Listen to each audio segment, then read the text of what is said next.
Présentation des résultats des essais cliniques à la presse nationale. Le Centre de recherche pharmaceutique de Luozi-Serpel en sigle a organisé un point de presse le mardi 6 octobre 2020 dans la salle Dr Capital de l'hôpital général de référence de Kinshasa. Les thèmes, c'était la présentation des résultats des essais cliniques sur le Mana-Covid, anti-Covid-19, un produit mis au point par l'honorable pharmacien Bata Mpessa, alias Manadiar, Manalaria, maître en sciences pharmaceutiques de l'Université de Montréal et chercheur. Le docteur David Lusakumunu Kimputu, médecin spécialiste en gastro-entérologue de l'hôpital général de référence de Kinshasa, investigateur principal du Mana-Covid, anti-Covid-19, qui a procédé à la publication des résultats des essais cliniques contre la Covid-19,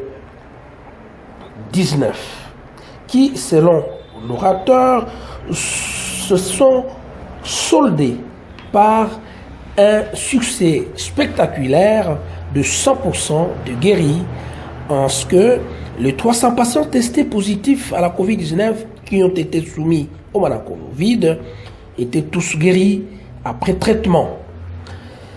Prenant la parole devant la presse nationale, l'inventeur du Mana-Covid, le pharmacien Batango Mpessa, alias Manadiar Manalaria, président du conseil d'administration du centre de recherche pharmaceutique de Luozi, a introduit l'investigateur principal en donnant un aperçu historique de l'évolution du dossier Mana-Covid à travers les institutions de gouvernance jusqu'au début, mi-juin 2020, des essais cliniques. Il a dévoilé les noms de tous les médecins investigateurs et de leur formation médicale, parmi lesquels on a cité la clinique présidentielle de la Cité de l'Union africaine. Enfin, avant de terminer ce mot, l'inventeur du Mana-Covid, anti-Covid-19, a tenu à fixer au chevalier de la plume et du micro en ces termes. Les résultats qui vous seront présentés dans quelques instants ne sont pas du centre de recherche pharmaceutique de Luozi, mais bien des médecins investigateurs qui ont mené les essais cliniques dans les sites précités et de poursuivre. En tant que pharmacien, nous avons mis au point un médicament, Fiat Secundo Martem, et l'avons mis à la disposition des médecins qui devaient l'utiliser selon l'art de guérir et de publier les résultats conformes à leur intime conviction. Suivez un extrait de son adresse. Celui qui va parler, ce n'est pas celui qui a fabriqué le médicament, c'est celui qui l'a expérimenté, parce que notre travail a été présenté, a été fait. Mais je suis tenu à prendre 2 fois la parole, d'abord en tant que chercheur, pour situer quelque peu l'événement, et à la fin viendra mon intervention, qui n'est autre que le point de presse. Je ferai un point de presse. C'est pour cette raison que nous sommes là-bas, conformément au protocole du comité d'éthique de la santé, après avoir fabriqué un produit. Le pharmacien remplit les formalités administratives, et c'est ce que nous avons fait. Après les avoir remplis, il a été question pendant près de 5 mois, depuis pratiquement le mois de juin, de passer aux essais cliniques. qui sont faits par les médecins. Moi, je suis membre de l'ordre des pharmaciens. Ceux qui les ont faits sont aussi membres de l'ordre des médecins, qui sont inscrits au tableau de l'ordre des médecins. Donc, les résultats qui vont vous être présentés ne sont pas les miens. Ils sont les investigateurs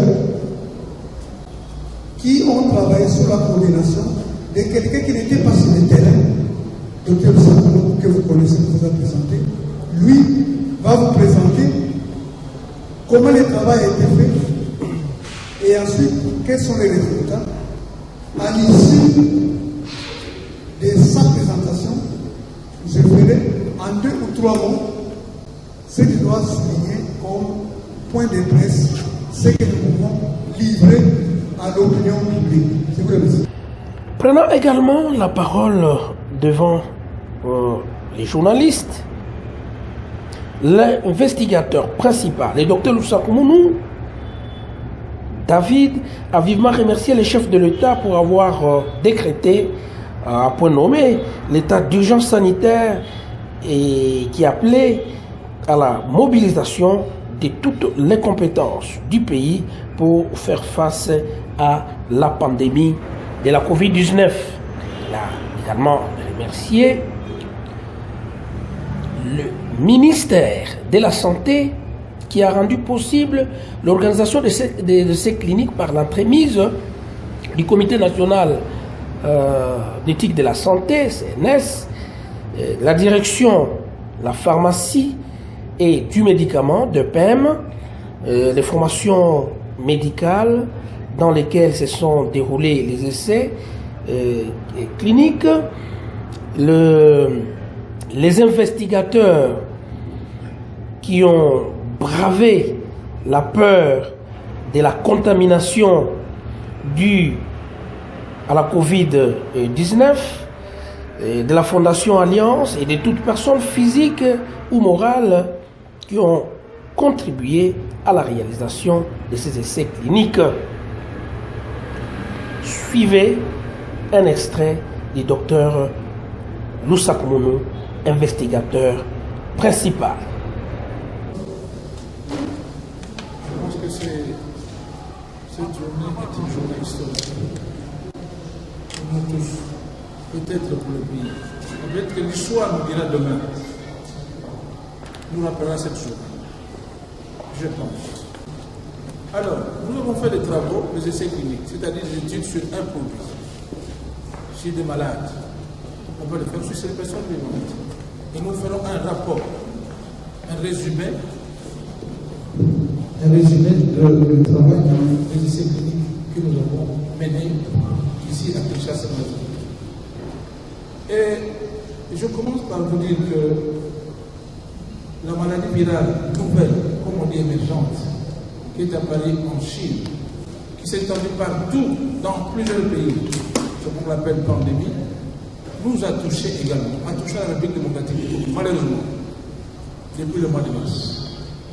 Et ce qui est heureux, il faut le dire, c'est que nos autorités ont pris rapidement les choses en main, en agissant, en faisant ce qu'on appelle la riposte à la pandémie. Et la première mesure politique qui est prise, c'est l'état d'urgence décrété par son Excellence le Président de la République. C'est un acte courageux devant la pandémie.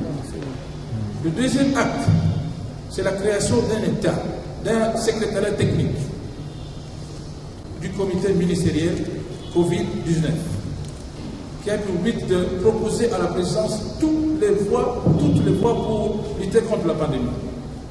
La troisième chose qui a été une réaction politique importante, c'est la création d'une commission scientifique par notre ministère de Recherche et Technologie, d'innovation technologique. Et la quatrième chose qui est importante, c'est une voie proposée par le gouvernement, une voie de recherche. On a proposé à nos chercheurs de tout faire. On a proposé à nos chercheurs de tout faire, de recourir à des molécules existantes ou nouvelles, et même à la médecine traditionnelle. parmi les médicaments traditionnels qui ont été présentés au courant du mois d'avril, il y en a eu 3. Il y a eu la Goubase, il y a eu le Sickle Cell Solution et il y a eu le Manacovid qui fait l'objet de notre rencontre aujourd'hui. Le Manacovid, c'est quoi ça le Manacovid? Donc vous avez des choses ici. Le Manacovid, c'est un produit congolais mis au point par un homme qui vous a été présenté ici et que vous connaissez déjà. J'ai cité le pharmacien Patin qui est avec nous ici. Et on l'appelle monument. C'était un véritable monument. On ne parlera pas de ce qu'il a fait. Nous sommes aujourd'hui. Un jour, nous avons parlé de Manacovid. Donc, c'est un produit mis au point par un laboratoire dont il est le directeur, le Centre de recherche pharmaceutique de Louis, et qui est créé depuis décembre 1980. Et ce centre a déjà mis au point plusieurs médicaments. Et c'est comme si Dieu nous aidait, nous savait que nous aurions un jour, parmi les lots de médicaments en sa possession, un médicament qui peut nous aider dans cette maladie, dans cette pandémie. Et le Manacovid, c'est tout simplement un extrait de plante qui existait déjà depuis longtemps, depuis 1981, qu'il connaissait le produit, notre pharmacien. Il le connaît depuis 1981. Mais lorsqu'on voit sa composition, les termes chimiques, je vous en fais grâce, les polyphénols, les flavonoïdes, et lorsqu'on voit ce produit, il y a là-dedans une substance, un principe actif qui a des vertus extraordinaires chez le plan pharmacologique. Ce produit s'appelle la quercétine ou le quercétol. Le pharmacien a constaté qu'il y a un principe actif dans les plantes qu'il avait qui a énormément de propriétés. Un principe qui vous permet de renforcer votre défense. Un principe qui vous permet de lutter contre des facteurs qui agressent le corps humain. On appelle mais aussi, il a découvert que, d'après les études antérieures, la quercétine, qui est connue depuis 1937, est un principe antiviral. Et nous sommes en train de parler de maladie virale. Il s'est dit, mais tiens, je peux utiliser ce produit au cours de cette pandémie. Plus encore, ce principe a des vertus anti-allergiques. On peut l'utiliser dans l'asthme, dans le rhume de foie. Mais ce qui nous intéresse, c'est la propriété antivirale et la propriété de défense du corps humain. Et c'est ainsi qu'il a, en tant que promoteur, il a dit, nous pourrons essayer, avec ce produit, avec cette plante contenant ce principe actif, nous allons voir les résultats. C'est comme ça qu'il nous a contactés et j'étais convaincu que nous pourrions avoir de bons résultats. Parce qu'il y avait un principe qui avait des propriétés formidables sur le plan pharmacologique. La quercétine est présente dans plusieurs plantes. Et dans la menthe, dans les goyaves que vous connaissez, etc., etc. Donc, on peut combattre la pandémie en coronavirus rien qu'en utilisant des extraits de plantes contenant ces principes. C'était ça, je dirais, la grande pensée du promoteur. Et qu'est-ce que nous avons fait pour utiliser Manacovid? Il faut dire déjà que le produit était déjà mis au point par les promoteurs. Il ne reste plus qu'à avoir des autorisations, comme il a dit, officielles. On ne fait jamais des essais cliniques sans autorisation officielle. Nous avons les autorisations officielles du ministère de la Santé, par le Conseil national d'éthique de santé. Nous avons l'autorisation du ministère de la Recherche et de l'innovation technologique. Nous avons eu l'assurance de la SONAS. On ne sait jamais, quand on fait un travail, il peut y avoir des risques. tout apport de médicaments entraîne des risques. Nous avons aussi la couverture de l'assurance. Et bien sûr, lorsque on nous a donné l'occasion par les autorités, on a choisi non le Manacovid parmi les 3 produits de la médecine traditionnelle, nous étions confortés à faire le travail. Les autorisations que nous avons eues nous ont permis d'abord de choisir les sites. Bien sûr, dans les sites où on travaillait, nous avons besoin d'un partenariat avec les hôpitaux, les formations médicales. Et nous avons élaboré un mémorandum d'entente entre ces formations médicales et nous. Nous, c'est-à-dire les promoteurs, moi l'investigateur principal et les co-investigateurs, les autres médecins. Et ces mémorandums comportaient toutes les responsabilités de chaque partie. Par exemple, les promoteurs nous offraient gratuitement les produits. On n'a pas acheté les produits.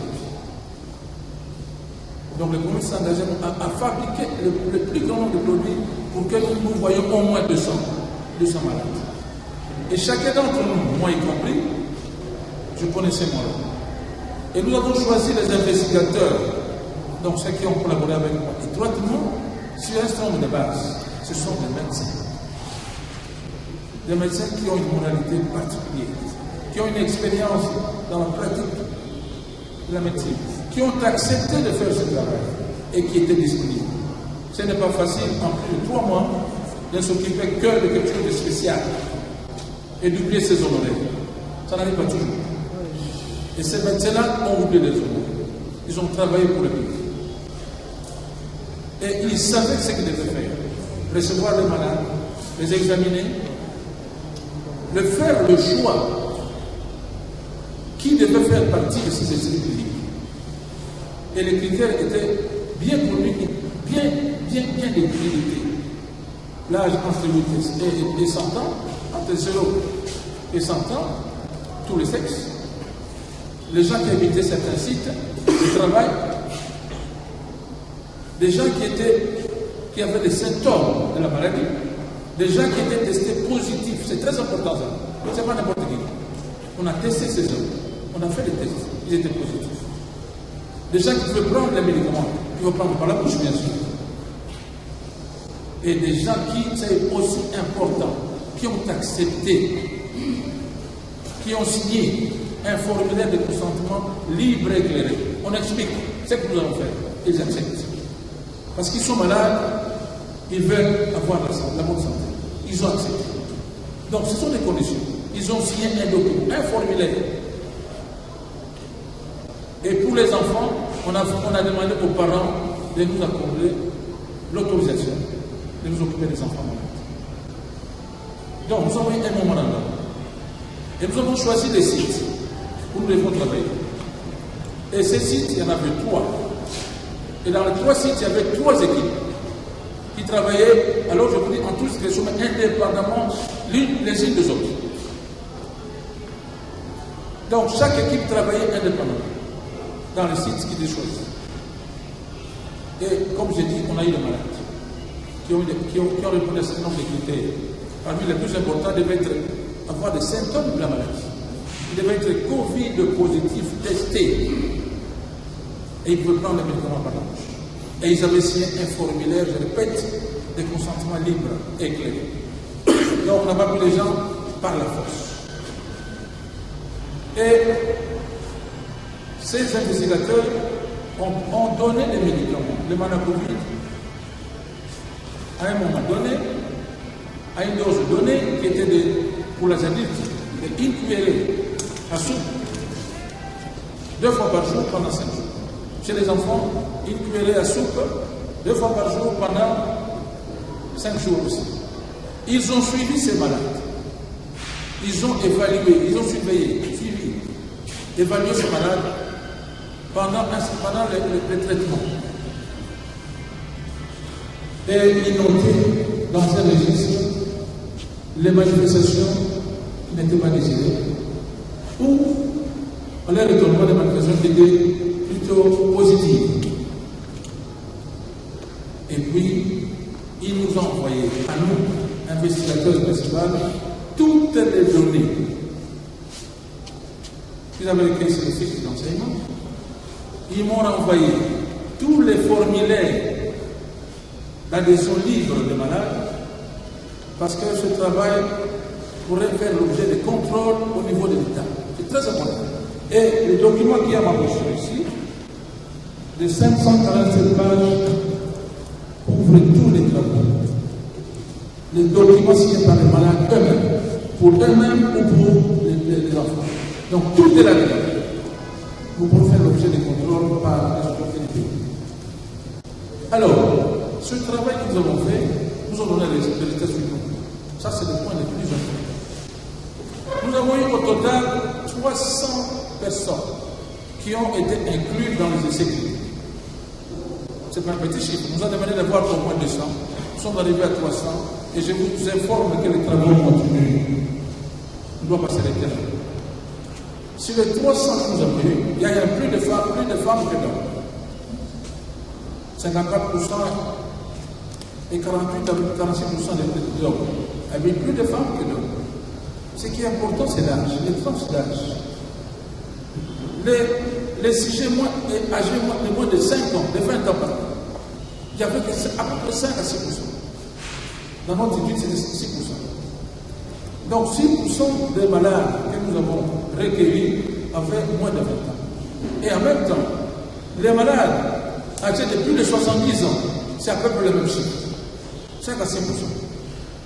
Tandis que le plus grand nombre, 3 quarts, 75% des malades, avaient l'âge varié entre 20 et 69 ans. C'est la période d'activité. Donc c'était des gens qui étaient actifs, qui travaillaient, qui étudiaient, qui étaient malades. C'est un point très important. Et le plus jeune dans notre étude avait 9 ans. Le plus âgé avait 93 ans. Ce sont les âges extrêmes que nous avons. Et quelle raison on a employé? De quoi se plaignait-il? Vous avez des informations dans la rue partout. Mais dans notre série, curieusement, la plainte qui venait le plus, c'était la toux. 65% des malades se plaignaient de la toux. Ensuite, 62% avaient mal à la gorge. Et curieusement, la fièvre n'était présente que chez à peu près 48% des malades, moins de 50%. Donc, l'absence d'un des symptômes, notamment de la fièvre, n'exclut pas le Covid. C'est très important. Et la toux n'est pas présente chez tous les malades. Il y en a qui n'avaient qu'un symptôme, 2 symptômes, mais les tests étaient positifs. Donc, tous les symptômes ne se retrouvent pas chez les malades Covid positifs, quand ils sont testés. Et nous avons donné les médicaments, bien sûr. Et en les suivant, pendant les 5 jours de traitement, on a constaté quelque chose d'extraordinaire. On a décrit, depuis qu'on connaît la quercétine, son amertume, mais l'amertume n'était pas rencontrée pour le malade. Nous avons rencontré plus quelque chose d'extraordinaire. Plus de 10% des malades ont vu leur appétit s'améliorer. Ceux qui mangeaient plus bon, mangeaient comme des cochons, plus comment. Il y a eu quelques symptômes binaires qu'on a trouvés, notamment les douleurs de Pigas, notamment le ballonnement abdominal. C'est un petit nombre de malades. La perte d'odorat, la perte de goût, c'est un petit nombre, moins de 1%. Donc c'est dire qu'il y avait moins de symptômes secondaires indésirables. Il y avait plus l'amélioration de l'appétit. Donc c'est une chose que nous ne savions pas, que nous avons découvert au cours des cycles. Et ce qui est aussi frappant, c'est lorsque nous avons suivi la tolérance de ces malades-là. Je vous l'ai dit, pas beaucoup de symptômes indésirables. Mais quand on voit comment ils répondent au traitement par leurs symptômes, on a été surpris par une chose. À partir du 3e jour, les symptômes commençaient à disparaître. Et croyez-moi, au 5e jour, il n'y avait aucun symptôme. Aucun symptôme au 5e jour. Après avoir pris les malades. Aucun symptôme. Ça nous a surpris. nous avons fait les tests de contrôle de Covid. Les tests de Covid étaient négatifs chez ces malades qui ont fait du sport. Après avoir pris les malades Covid. Ah, pour nous c'était une surprise, ne vous en faites pas. On ne s'y attendait pas. Ce serait vous mentir que nous savions. Nous ne savions pas ça. Nous avons été suivis par cette étude clinique que le malade Covid pouvait avoir des réactions si positives, si extraordinaires. Et en définitive, sur les 300 malades qui ont reçu le malade Covid, 100% des malades ont été guéris. Ils n'ont payé aucun centime. Pire encore, ou bien encore, oui, c'est mieux encore, aucun malade n'a eu une aggravation de l'état clinique. Ils se sont tous améliorés.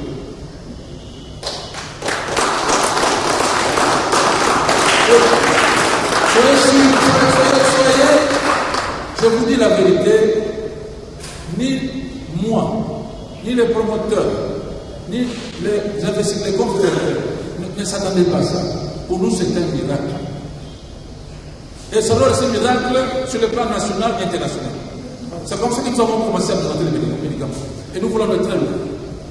Et nous pourrons ainsi, avec ces éléments, en notre question, dire ceci. C'est que le malade Covid peut être considéré comme un bon anti-Covid.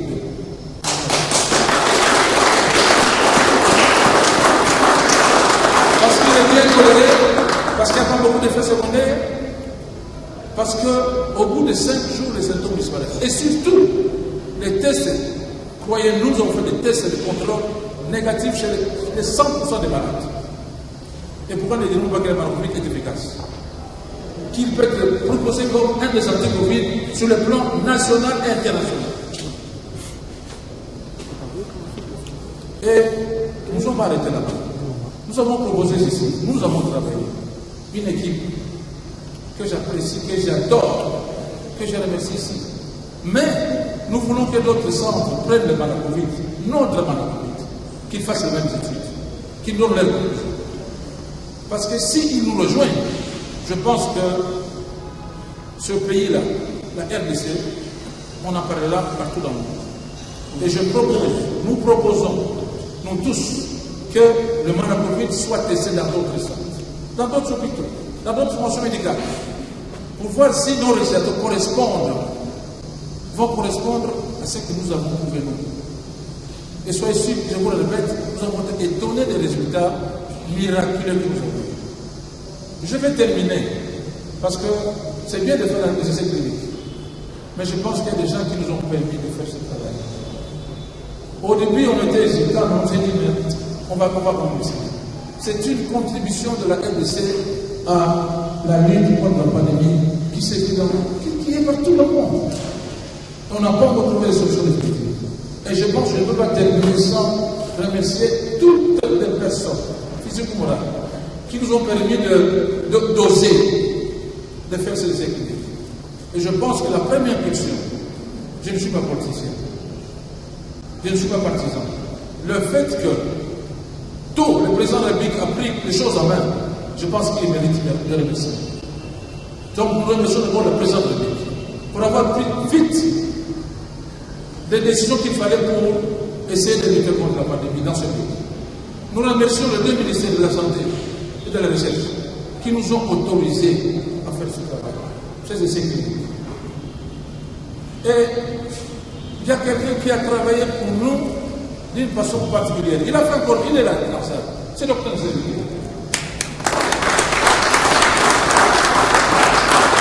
Je vais vous détailler ce qu'il a fait pour nous, pour que nous arrivions, nous menons ces résultats-là. Mais jusqu'au jour d'aujourd'hui, où nous présentons le produit, il est parmi nous. Il a fait beaucoup pour nous. Et il mérite de remercier. Je remercie les co-investigateurs, mes collaborateurs. Je ne les voyais pas tous les jours. Je les voyais rarement. Mais quand je les voyais, on travaillait. Mais on était en étroite collaboration. Ils ont fait un travail extraordinaire. Je vous ai dit, ils ont abandonné leurs activités normales. Qui produisaient des honoraires. Ils n'ont pas eu d'honoraires. Mais ils se sont occupés de ces études pour avoir un résultat. Je remercie les hôpitaux. Je ne vous les cite pas. Nous avons travaillé dans des sites qui nous ont ouvert les bras, les mains. Nous avons travaillé. Et leur personnel mérite des remerciements. Absolument. Et peut-être que, on ne peut pas oublier, la presse critique, nous anticipons nos remerciements. C'est à vous d'apporter l'information. Et nous voulons que cette information que vous portez soit vérifiable et vérifiée scientifiquement. Ce n'est pas une lettre de magie, mais nous avons travaillé, nous avons été surpris. Et voici les résultats. Et je vous remercie. Les pharmaciens ne font pas des investigations cliniques.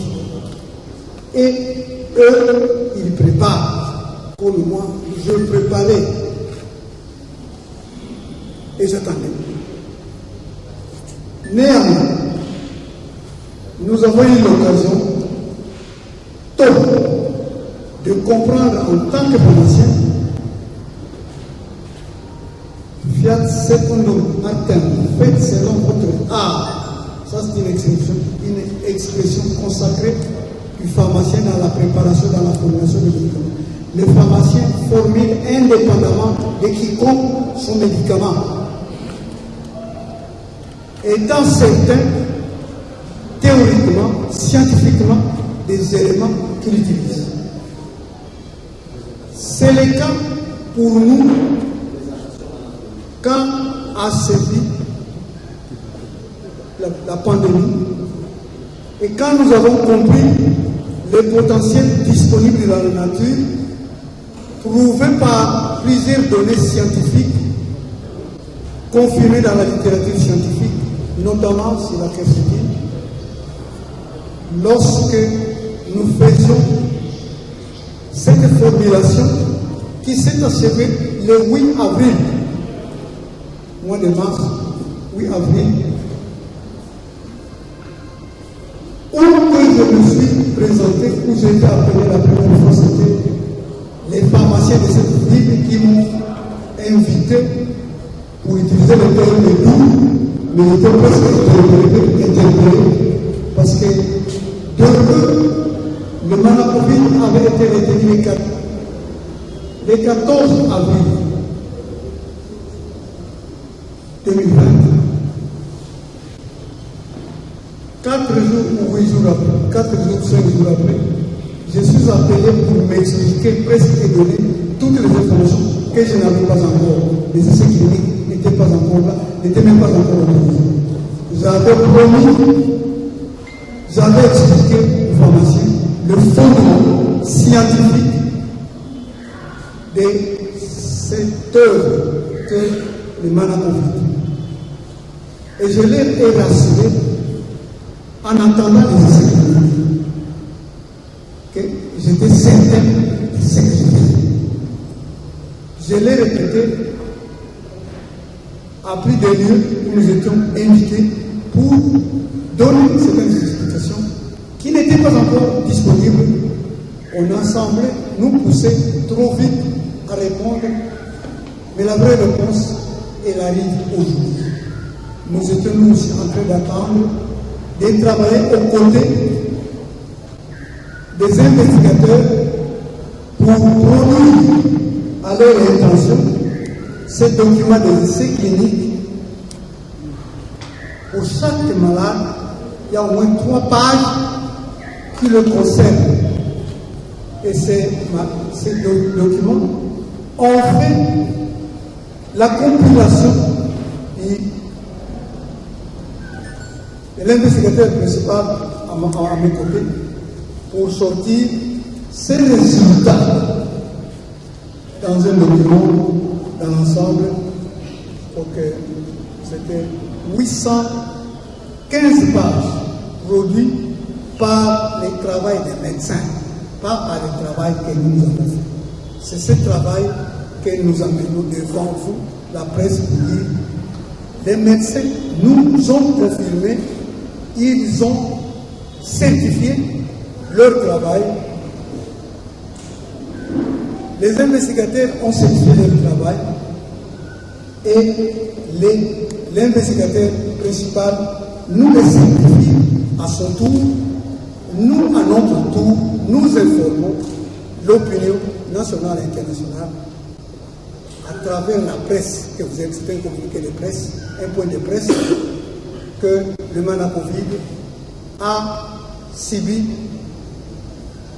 les essais cliniques qui se sont avérés concluants et nous pensons que c'est une contribution de la RDC à travers le CERPEL dans la riposte contre cette pandémie qui dérange toute notre humanité.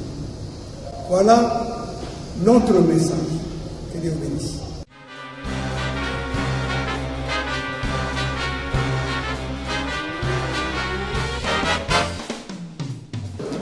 Et on a essayé de voir si ce médicament est bon, s'il est efficace, s'il est bien toléré par une équipe qui a reçu ce médicament. Et 300 malades qui l'ont reçu, tous ont été guéris. Donc ce qu'il faut retenir, c'est que nous pensons que ce médicament peut être parmi les médicaments contre le Covid. Je vous en prie. Oui, puisque nous devons attaquer la pandémie en commençant par notre pays. Et cela, après avoir présenté... Ah, tout ça, les Lingala, on est en français. On est en français. Ah ben d'accord, on continue en français. Vous savez, nous venons de prendre depuis avril jusqu'à présent, en silence, nous avons travaillé et nous avons travaillé très dur. Vous avez vu le travail que nous avons produit de quelques 800 pages, comprenant peut-être 60 ou 80 pages, rien que des résultats sur les paquets de malades qui ont accepté, qui ont signé par les médecins, qui ont accepté librement de pouvoir suivre des gens qui pouvaient les contaminer. La plupart ont été contaminés. 80% de ceux qui travaillent avec nous ont attrapé la Covid. Moi-même, je l'ai attrapé. Le 9 juin, j'ai failli périr. Le Manacovid m'a aidé, mais il a laissé quelques séquelles. C'est une maladie dangereuse. L'avantage pour les Manacovid, c'est le fait que l'expérience de médecins vient de le démontrer.